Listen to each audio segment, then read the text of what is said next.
ನಮಸ್ಕಾರ, ನೀವು ನೋಡ್ತಾ ಇದ್ದೀರಾ ಫ್ರೀಡಮ್ ಟಿವಿ. ನಾನು ಭೀಮೇಶ್ ಗೋನಾಳ್.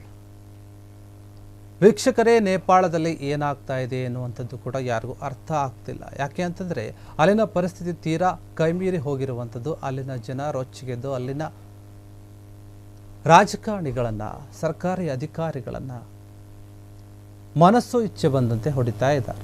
ಇದಕ್ಕೆಲ್ಲ ಕಾರಣ ಆಗಿದ್ದು ಏನು ಅಂತಂದರೆ ಸರ್ಕಾರದ ಆ ಒಂದು ನಿರ್ಧಾರ. ಸರ್ಕಾರ ಏನು ನಿರ್ಧಾರ ತೆಗೆದುಕೊಳ್ಳುತ್ತೆ ಅದು ಯಾವಾಗಲೂ ಕೂಡ ಜನಪರವಾಗಿರಬೇಕು, ಜನರಿಗೆ ಉಪಯೋಗ ಆಗುವಂತೆ ಇರಬೇಕು. ಜನರ ಏಳಿಗೆಗೆ ಅಲ್ಲಿನ ಸರ್ಕಾರ ಶ್ರಮಿಸಬೇಕು. ಆದರೆ ಭಾರತದ ಸುತ್ತಮುತ್ತ ಇರುವಂತಹ ಕೆಲ ರಾಷ್ಟ್ರಗಳು ಏನಿದೆ ಪದೇ ಪದೇ ತಪ್ಪುಗಳನ್ನು ಮಾಡ್ತಾ ಇದೆ. ಆದ್ದರಿಂದ ಜನರು ಆಕ್ರೋಶಗೊಳ್ತಾ ಇದ್ದಾರೆ, ಕೋಪ ಮಾಡಿಕೊಂಡು ಸರ್ಕಾರದ ಮೇಲೆ ತಿರುಗಿ ಬೀಳ್ತಾ ಇದ್ದಾರೆ.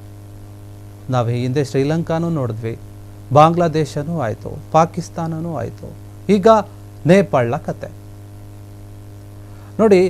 ಈ ಎಲ್ಲ ರಾಷ್ಟ್ರಗಳು ಕೂಡ ಭಾರತದ ಜೊತೆ ಗಡಿಯನ್ನು ಹಂಚಿಕೊಂಡಿರುವಂಥದ್ದು, ಶ್ರೀಲಂಕಾ ಒಂದನ್ನು ಬಿಟ್ಟು.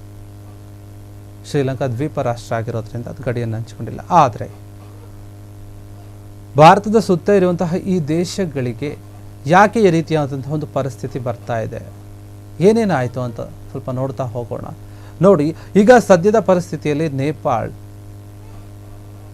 ತೀರಾ ಒಂದು ಹದಗೆಟ್ಟು ಹೋಗ್ಬಿಟ್ಟಿದೆ. ಅಲ್ಲಿನ ಜನರು, ಅಲ್ಲಿನ ರಾಜಕಾರಣಿಗಳನ್ನು ರೋಡಲ್ಲಿ ರಸ್ತೆಯಲ್ಲಿ ಅವರಿಗೆ ಇಚ್ಛೆ ಬಂದಂತೆ ಹೊಡಿತಾ ಇದ್ದಾರೆ, ಬಟ್ಟೆಗಳನ್ನು ಬಿಚ್ಚಿ ಓಡಾಡಿಸ್ಕೊಂಡು ಹೊಡಿತಾ ಇದ್ದಾರೆ. ಆ ರೀತಿಯಾದಂಥ ಪರಿಸ್ಥಿತಿ ಇರುವಂಥದ್ದು. ಇದಕ್ಕೆಲ್ಲ ಕಾರಣ ಆಗಿದ್ದಂತೂ ಸರ್ಕಾರ ಏನು ಅಲ್ಲಿ ಸೋಷಿಯಲ್ ಮೀಡಿಯಾಗಳನ್ನು ನಿಷೇಧ ಮಾಡಿತ್ತು.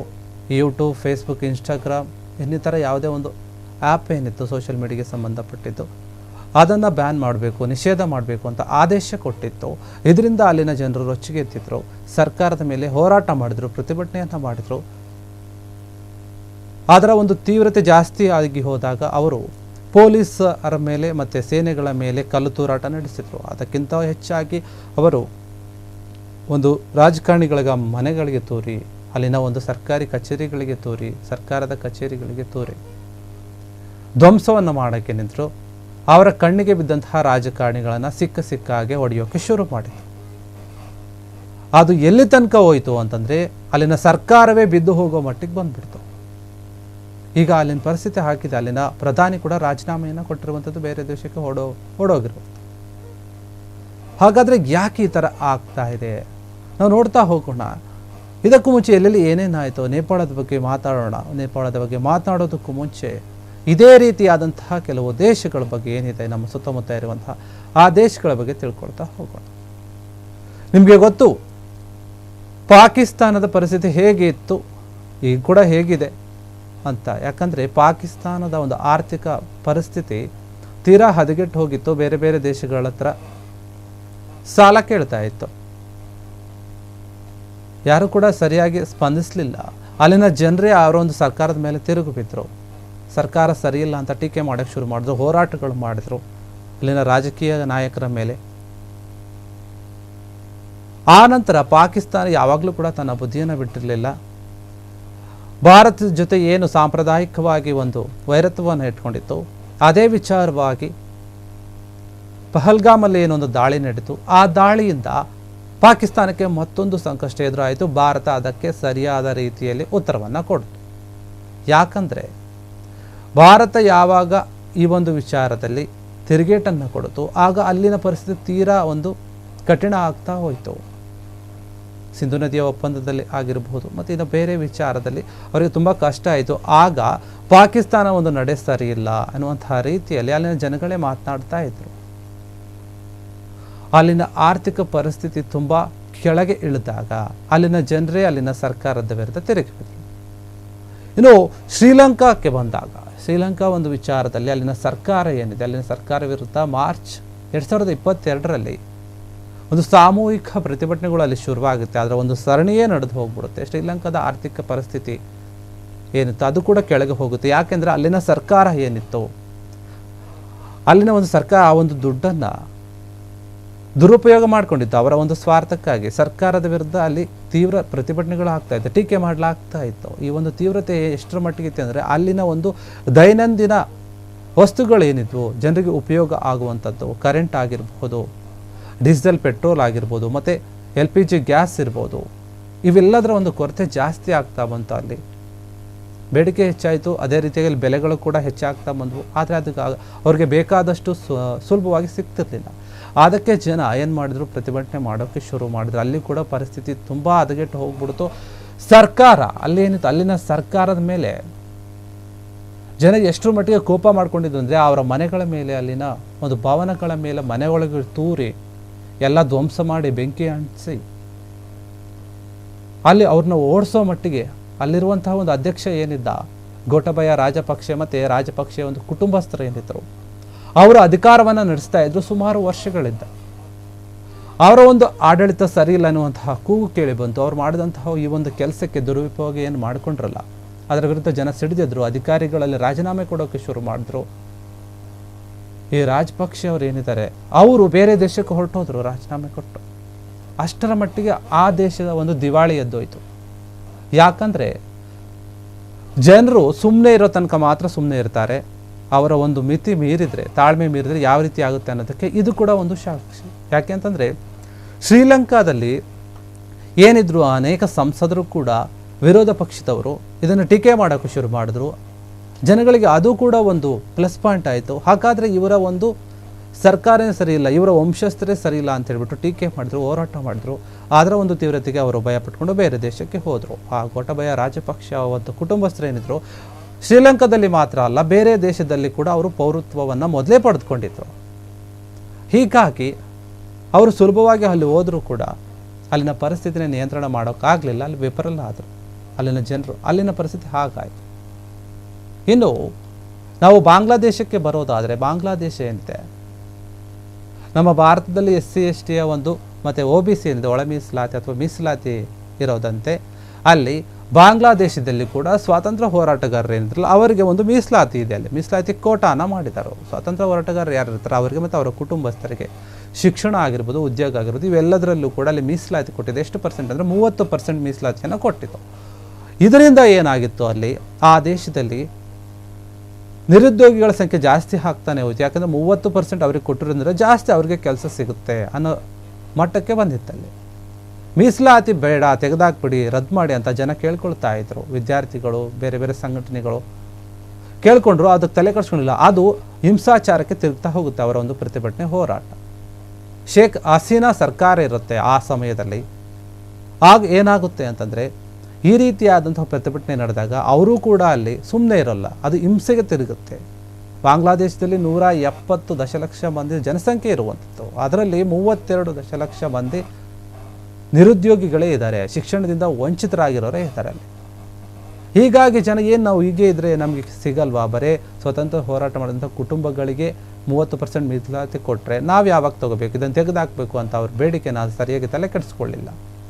ಹಾಗಾಗಿ ಶೇಖ್ ಹಸೀನಾ ಮೇಲೆ, ಅವರ ಸರ್ಕಾರದ ಮೇಲೆ ಜನ ಸಿಡಿದೆದ್ಬಿಟ್ರು. ಅವರು ಕೂಡ ಅಲ್ಲಿ ಎಲ್ಲ ಧ್ವಂಸ ಮಾಡೋಕ್ಕೆ ಶುರು ಮಾಡಿದ್ರು. ಅಲ್ಲಿನ ರಸ್ತೆಗಳಲ್ಲಿ ಇಳಿದು ಬೆಂಕಿ ಹಚ್ಚೋದು, ಸರ್ಕಾರಿ ಕಚೇರಿಗಳಿಗೆ, ಭವನಗಳಿಗೆ ಧ್ವಂಸ ಮಾಡೋದು ನಡೀತು. ಇನ್ನು ಇದೇ ವಿಚಾರವಾಗಿ 15 ವರ್ಷಗಳ ಕಾಲ ಪ್ರಧಾನಿಯಾಗಿದ್ದಂತಹ ಶೇಖ್ ಹಸೀನಾ ಅವರು ಏನಿದ್ರು, ಆಗ ಅವರು ರಾಜೀನಾಮೆಯನ್ನು ಕೊಡಬೇಕಾದಂಥ ಪರಿಸ್ಥಿತಿ ಬರುತ್ತೆ. ರಾಜೀನಾಮೆ ಅಲ್ಲಿ ಕೊಡಲೇಬೇಕಂತ ಒತ್ತಾಯ ಮತ್ತು ಅವರ ಒಂದು ಪ್ರತಿಭಟನೆಯನ್ನು ನೋಡಿ ಆ ಮಟ್ಟಕ್ಕೆ ಬಂದಿರುತ್ತೆ. ಲಕ್ಷಾಂತರ ಜನರು ಏನು ಪ್ರತಿಭಟನೆ ಮಾಡ್ತಾ ಇರ್ತಾರೆ, ಅದನ್ನೆಲ್ಲ ನೋಡಿದ ಮೇಲೆ ಅವ್ರಿಗೆ ನಿಯಂತ್ರಣ ಮಾಡೋಕ್ಕಾಗಲ್ಲ. ಅವ್ರಿಗೆ ರಾಜೀನಾಮೆಯನ್ನು ಕೊಟ್ಟು ಭಯದಿಂದ ಏನು ಮಾಡಿಬಿಡ್ತಾರೋ ಜನ ಅಂತೇಳ್ಬಿಟ್ಟು ಅವರು ದೆಹಲಿಗೆ ಓಡಿ ಬರ್ತಾರೆ. ಅಲ್ಲಿನ ನೋಡಿ, ಎಲ್ಲ ದೇಶದಲ್ಲೂ ಆಗ್ತಿರೋದಿದೆ. ಜನರೊಚ್ಚಿಗೆದ್ದಾಗ ಅಲ್ಲಿನವರು ರಾಜೀನಾಮೆ ಕೊಟ್ಟು ಓಡಿ ಬರ್ತಾ ಇರುತ್ತದೆ ಬೇರೆ ದೇಶಗಳಿಗೆ. ಯಾಕಂದರೆ ಅಷ್ಟರ ಮಟ್ಟಿಗೆ ಒಂದು ಭ್ರಷ್ಟಾಚಾರ ನಡೀತಾ ಇತ್ತು. ಅವರ ಒಂದು ಸರ್ಕಾರದ ಒಂದು ನಿಯಮಗಳೇನಿದ್ದು ಅದನ್ನು ಬದಲಾಯಿಸ್ಕೊಳ್ಳೋಕ್ಕೆ ಅವ್ರಿಗೆ ಆಗ್ತಾ ಇರಲಿಲ್ಲ, ಅಥವಾ ಹೊಸ ನಿಯಮಗಳನ್ನು ಏರಿದಾಗ ಈ ಥರ ಆಗ್ತಾ ಇರೋದು. ಯಾಕಂದರೆ ಆ ಒಂದು ಹಿಂಸಾ ಏನು ನಡೆದಿತ್ತಲ್ಲ ಅಲ್ಲಿ, ಅದರಲ್ಲಿ ಸುಮಾರು 1400 ಜನರು ಸಾವನ್ನಪ್ಪಿದ್ರು ಅಂತ ವರದಿ ಕೂಡ ಆಗಿತ್ತು. ಅಷ್ಟೇ ಅಲ್ಲ, 25,000 ಜನರಿಗೆ ಕೂಡ ಗಾಯ ಆಗಿತ್ತು. ಅಷ್ಟರ ಮಟ್ಟಿಗೆ ಅಲ್ಲಿ ಒಂದು ಹಿಂಸೆ ನಡೆದಿತ್ತು.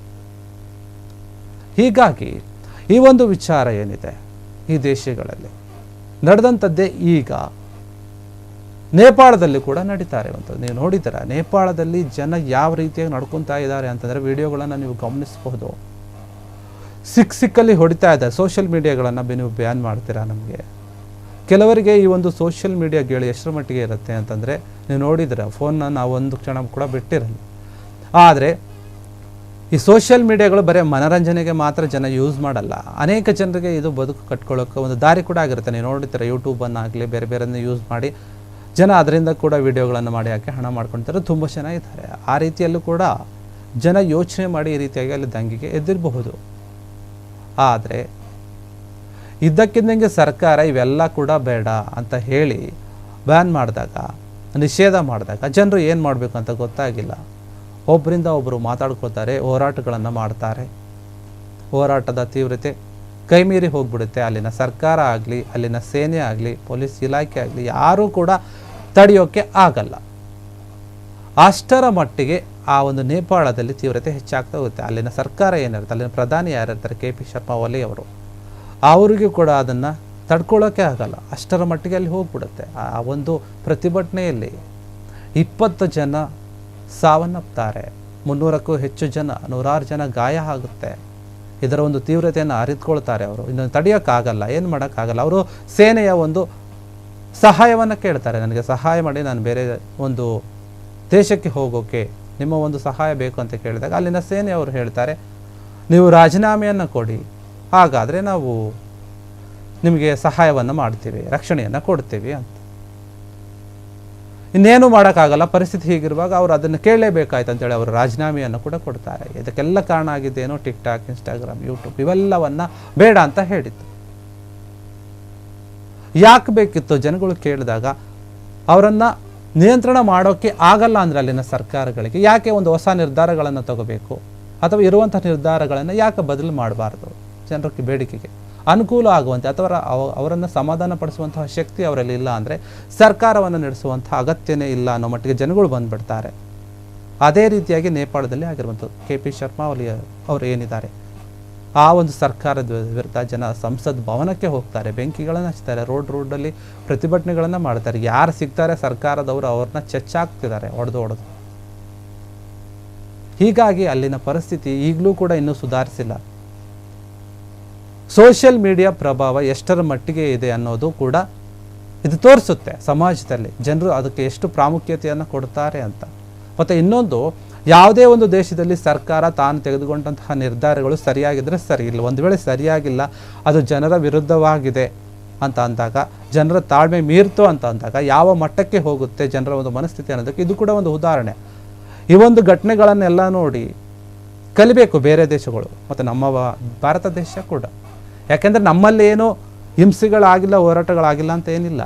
ನಿಮಗೆ ನೆನಪಿರ್ಬೋದು, ದೆಹಲಿಯಲ್ಲಿ ರೈತರ ಹೋರಾಟ ಎಷ್ಟರ ಮಟ್ಟಿಗೆ ಆಗಿತ್ತು ಅಂತ. ಅದು ಕೂಡ ಸ್ವಲ್ಪ ಹಿಂಸಾಚಾರಕ್ಕೆ ತಿರುಗಿತ್ತು, ಆದರೆ ಭಾರತ ಅದನ್ನು ನಿಯಂತ್ರಣ ಮಾಡುವಲ್ಲಿ ಯಶಸ್ವಿ ಆಗಿತ್ತು. ಭಾರತದಲ್ಲಿ ಆ ಮಟ್ಟಕ್ಕೆ ಹೋಗಲಿಕ್ಕೆ ಸಾಧ್ಯ ಇಲ್ಲ. ಯಾಕೆಂತಂದರೆ ಭಾರತ ಸರ್ಕಾರ ಜನರನ್ನು ನಿಯಂತ್ರಣ ಮಾಡುವಲ್ಲಿ ಮತ್ತು ಅವರಿಗೆ ಒಳ್ಳೆಯ ಒಂದು ಯೋಜನೆಗಳನ್ನು ತರುವಲ್ಲಿ ಕೂಡ ಯೋಚನೆ ಮಾಡಿ ತರುತ್ತೆ. ಈ ದೇಶಗಳ ಥರ ಏನೋ ದಿವಾಳಿಯಾಗಿ ಏನೂ ಹೋಗಿಲ್ಲ ಭಾರತ. ಆರ್ಥಿಕವಾಗಿ ಚೆನ್ನಾಗೇ ಇದೆ, ಬೆಳೀತಾ ಇರುವಂತಹ ದೇಶ ಭಾರತ. ಯಾಕೆಂದರೆ ತಂತ್ರಜ್ಞಾನದಲ್ಲಿ ಕೂಡ ನಾವು ಮುಂದಿದ್ದೀವಿ. ಸೇನೆಯಲ್ಲೂ ಕೂಡ ಅನೇಕ ಬದಲಾವಣೆಗಳನ್ನು ತಂದು ಹೊಸ ಒಂದು ಯೋಜನೆಗಳನ್ನು ತಗೊಂಡು ಬಂದು ನಾವು ಬಲಿಷ್ಠ ಆಗ್ತಾ ಇದ್ದೀವಿ. ಸರ್ಕಾರ ಜನರಿಗೆ ಅಂತ ಹೊಸ ಯೋಜನೆಗಳನ್ನು ಕೊಟ್ಟು ಅವರನ್ನು ಬಡತನದ ರೇಖೆಯಿಂದ ಹೊರಗೆ ತರೋಕ್ಕೆ ಪ್ರಯತ್ನ ಪಡ್ತಾ ಇದೆ. ಹಾಗಾಗಿ ಜನರು ಈ ಮಟ್ಟಕ್ಕೆ ಹೋಗೋಕ್ಕೆ ಅಂತೂ ಸಾಧ್ಯ ಇಲ್ಲ. ಬಟ್ ಅದೇನೇ ಇದ್ದರೂ ಕೂಡ ರಾಜಕಾರಣಿಗಳಿಗೆ ಇದೊಂದು ಪಾಠ ಆಗಬೇಕು. ಯಾಕಂದರೆ ಅಲ್ಲಿನ ರಾಜಕಾರಣಿಗಳನ್ನು ಜನರು ನೇಪಾಳದಲ್ಲಿ ಯಾವ ರೀತಿ ಹೊಡಿತಾ ಇದ್ದಾರೆ ತಪ್ಪು ಮಾಡಿದರೆ ಅಥವಾ ತಪ್ಪಿನ ನಿರ್ಧಾರ ತಗೊಂಡಿರೋದು, ನಮ್ಮ ಒಂದು ರಾಜಕಾರಣಿಗಳು ಕೂಡ ಒಂದು ಗಮನಕ್ಕೆ ಇರಬೇಕಿದು. ಇದು ಒಂದು ಬುದ್ಧಿಪಾಠ ಅಂತ ಹೇಳಬೇಕು ಇವರಿಗೆ. ತಿಳ್ಕೊಳ್ಳಿ ಜನ ರೊಚ್ಚಿಗೆದ್ರೆ ಯಾವ ರೀತಿಯಾಗಿ ನಡ್ಕೋತಾರೆ ಅಂತ. ಇದನ್ನೆಲ್ಲ ನೋಡಿದಾಗ ಭಾರತದ ಸುತ್ತಮುತ್ತ ಇರುವಂತಹ ಒಂದು ರಾಷ್ಟ್ರಗಳು, ದೇಶಗಳು ಏನಿದೆ ಈ ರೀತಿಯಾಗಿ ದಿವಾಳಿಯಾಗಿ ಹೋಗ್ತಾ ಇದೆ. ಪ್ರತಿಯೊಂದು ದೇಶದಲ್ಲಿ ಕೂಡ ಅಲ್ಲಿನ ಪ್ರಧಾನಿಗಳು ಓಡೋಗ್ತಾ ಇರುವಂಥದ್ದು ಪರಿಸ್ಥಿತಿ ಕೈಮೀರಿ ಹೋದಾಗ. ಈಗ ನೇಪಾಳ ಅಕ್ಷರಶಃ ಅಲ್ಲಿ ಏನೂ ಉಳಿದಿಲ್ಲ. ಅಲ್ಲಿ ಸೇನೆಯ ಒಂದು ಅಧಿಕಾರ ಬರಬೇಕಷ್ಟೇ, ಸೇನೆಯ ಆಡಳಿತ ಬರಬೇಕು. ಎಲ್ಲರೂ ಬಿಟ್ಟು ಓಡೋಗ್ತಾ ಇದ್ದಾರೆ. ಸೇನೆ ಅವರನ್ನು ಬೇರೆ ದೇಶಗಳಿಗೆ ಹೆಲಿಕಾಪ್ಟರ್ಗಳಲ್ಲಿ ಕರೆದುಕೊಂಡು ಹೋಗುವಂಥ ವ್ಯವಸ್ಥೆ ಮಾಡ್ತಾ ಇತ್ತು. ಅದೇ ರೀತಿಯಾಗಿ ಆಗಿದೆ ರಾಜೀನಾಮೆ ಕೊಟ್ಟ ಮೇಲೆ. ಇನ್ನೇನು ಅಲ್ಲಿ ಸೇನೆ ಅಧ್ಯಕ್ಷರು ಇರ್ತಾರೆ, ಅವರು ನಡೆಸಬೇಕು. ಸೇನೆಯ ಕೈಗೆ ಹ್ಯಾಂಡ್ ಓವರ್ ಆಗುತ್ತೆ ಎಲ್ಲ ಒಂದು ಅಧಿಕಾರ ಕೂಡ. ಅವರನ್ನು ನಡೆಸಿ ನಿಯಂತ್ರಣವನ್ನು ಮಾಡಬೇಕು ಹೊಸ ಒಂದು ಅಧ್ಯಕ್ಷರು ಬರೋ ತನಕ. ಹೀಗಾಗಿ ಏನಾಗ್ತಾ ಇದೆ ಅಂತಂದರೆ ನೇಪಾಳ ವಿಚಾರದಲ್ಲಿ ಇನ್ನು ಸ್ವಲ್ಪ ದಿನಗಳ ಕಾಲ ಅಲ್ಲಿನ ಪರಿಸ್ಥಿತಿ ಸುಧಾರಿಸೋಕ್ಕೆ ಟೈಮ್ ಬೇಕಾಗುತ್ತೆ. ಈ ಒಂದು ದೇಶಗಳನ್ನು ನೋಡಿ ಬೇರೆ ದೇಶಗಳ ಬುದ್ಧಿ ಕಲಿಬೇಕು, ಅಲ್ಲಿನ ಸರ್ಕಾರಗಳ ಬುದ್ಧಿ ಕಲಿಬೇಕು, ಅಲ್ಲಿನ ರಾಜಕಾರಣಿಗಳ ಬುದ್ಧಿ ಕಲಿಬೇಕು. ಹೀಗಾಗಿ ವೀಕ್ಷಕರೇ, ಏನಾಗಿತ್ತು ನೇಪಾಳಕ್ಕೆ ಸಂಬಂಧಪಟ್ಟ ಹಾಗೆ ಅಥವಾ ಇತರ ದೇಶಗಳಿಗೆ ಸಂಬಂಧಪಟ್ಟ ಹಾಗೆ ಏನು ದೇಶಗಳು ತನ್ನ ತೆಗೆದುಕೊಂಡಂತಹ ನಿರ್ಧಾರಗಳು ಏನಿದೆ ಆ ನಿರ್ಧಾರದಿಂದ ದೇಶದ ಉಳಿವು ಮತ್ತು ಅಳಿವು ಕೂಡ ಇರುತ್ತೆ ಅನ್ನೋದಕ್ಕೆ ಈ ದೇಶಗಳು ಸಾಕ್ಷಿಯಾಗಿ ನಿಂತಿರುವಂಥದ್ದು. ಇದಿಷ್ಟು ಇದಕ್ಕೆ ಸಂಬಂಧಪಟ್ಟಂತಹ ವಿಚಾರ. ನೋಡ್ತಾ ಇರಿ ಫ್ರೀಡಮ್ ಟಿವಿ, ಇದು ಜನಸಾಮಾನ್ಯರ ಶಕ್ತಿ.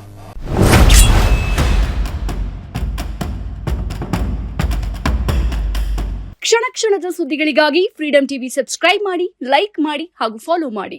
ಹೊಸ ಸುದ್ದಿಗಳ ನೋಟಿಫಿಕೇಶನ್ಗಾಗಿ ಬೆಲ್ ಐಕಾನ್ ಮೇಲೆ ಕ್ಲಿಕ್ ಮಾಡಿ.